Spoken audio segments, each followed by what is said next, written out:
Docteur Jacques Moreau, nous venons d'assister à une communication très intéressante et assez originale en fait, hein, on n'a jamais vu ça je crois.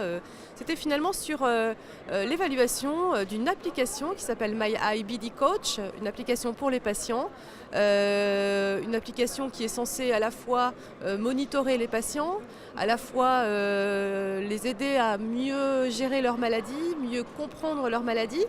Qu'est-ce qu'on peut en dire? Quels sont les résultats finalement de cette évaluation d'application chez ces patients hollandais?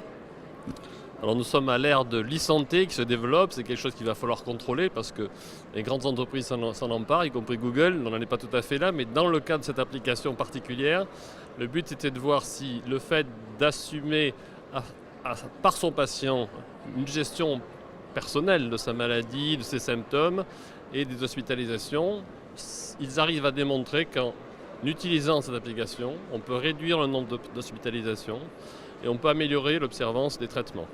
Les patients se sentent plus rassurés, ils ont des contacts plus faciles avec leurs infirmières, leurs médecins. Les seules réserves pour l'instant, c'est d'une part de savoir bien protéger les données qui peuvent être échangées et d'autre part, bien sûr, et c'est là que la FA aura peut-être un rôle énorme à jouer, c'est apprendre aux patients à se servir de ces applications, à les maîtriser.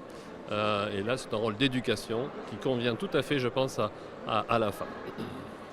Alors, on disait que finalement, quelque part, ce type de solution d'application, ça va devenir presque sûrement incontournable, hein, c'est-à-dire qu'on va demander finalement aux patients, en dehors des visites avec les médecins, de pouvoir de pouvoir gérer la maladie, communiquer par exemple des résultats aux médecins. Bon, c'est incontournable. Comment vous voyez là, dans les prochaines années à venir la e-santé en France par exemple?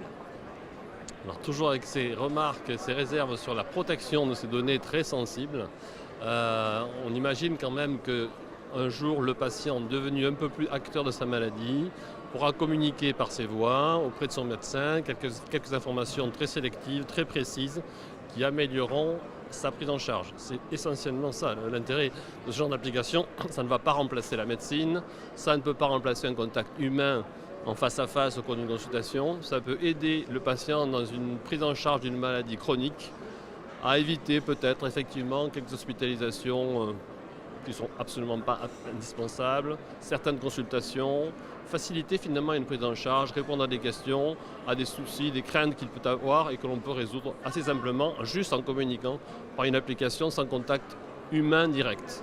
Mais à mon avis, la médecine, ça passera toujours quand même par une relation humaine. Donc finalement, ce qui est important, c'est d'améliorer aussi le système de soins, finalement, hein, la logistique, le système de soins, la gestion, mais la relation humaine reste toujours la même, si j'ai bien compris. C'est ça? C'est un outil qu'il faut savoir maîtriser, appréhender, mais l'humain reste l'humain.